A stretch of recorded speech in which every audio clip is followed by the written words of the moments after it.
Yes. Then we have the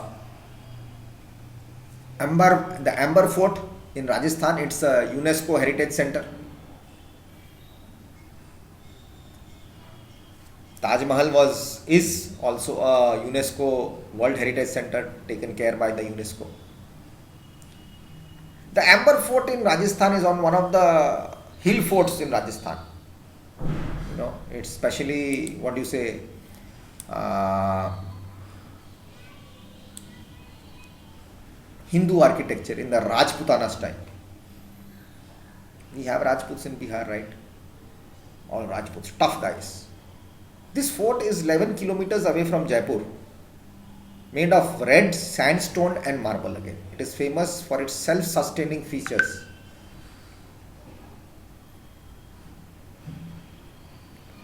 Having Muata Lake as its permanent water source and highly advanced ventilation system done by brilliant design, the whole structure is a prominent display of the royalty as well as the rich cultural heritage of Rajasthan.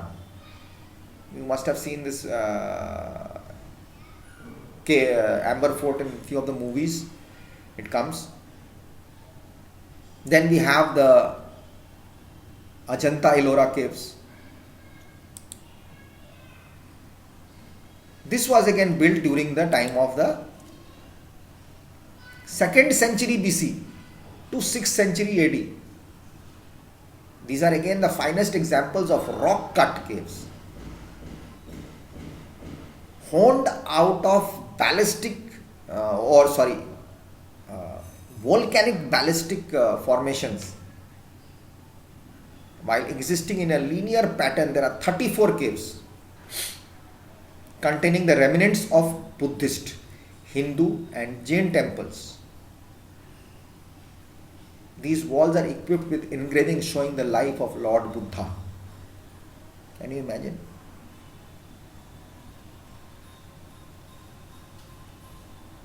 These caves are at the purpose for meditation, for the monks to meditate.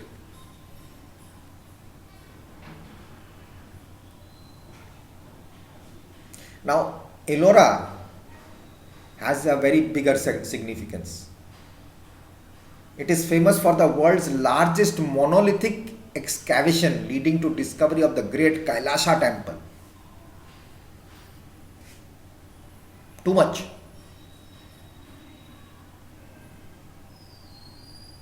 Again, we have the Chand Bauri.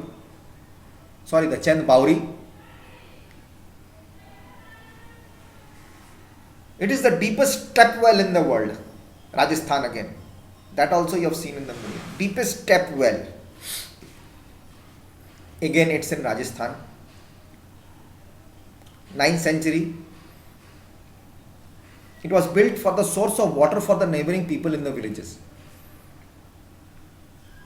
The whole structure is square in construction, 100 feet deep with 3,500 steps and a periphery of 140 meters.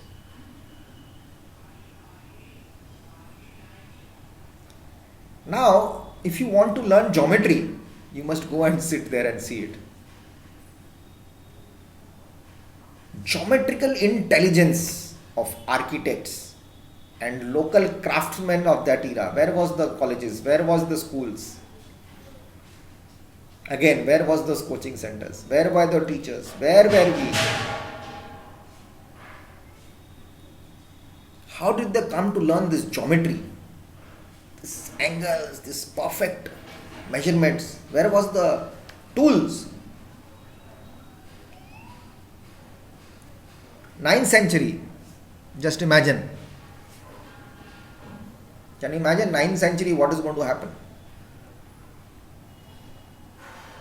The stepwell stands as a perfect example that shows a vernacular architecture is of for and by the people.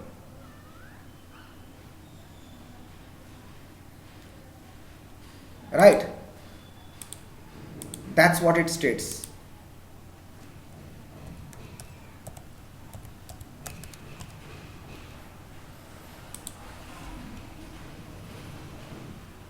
What's vernacular?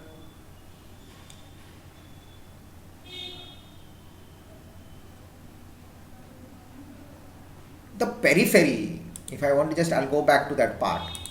I didn't explain it to you properly.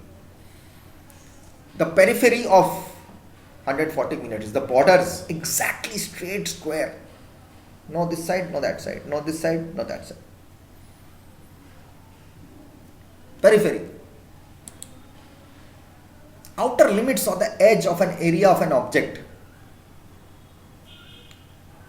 Sphere of activity.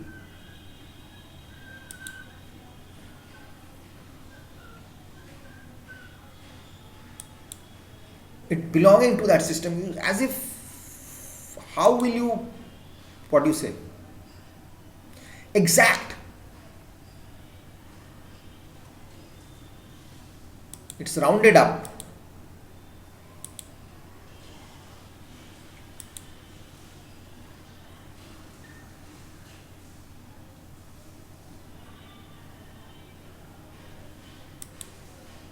Square, but it has that round up thing like a well. Just imagine that type of architecture they have done, isn't it? So that is all about their architecture. It's not just a well.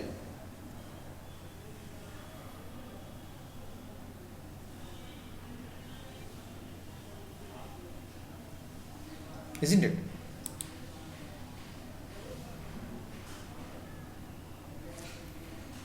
The step well, actually, which I said, stands as a perfect example that shows vernacular architecture, common architecture by the common people, is of vernacular, for and by the people. It's made by them and for them only. Just imagine this architecture. At that time, 9th century I am talking about. The Sun Temple, Konark, again we come back, lying on the coast of Bay of Bengal. It is considered one of the best examples of Dravidian architecture, also known as the Black Pagoda, grandest temples of India, 13th century.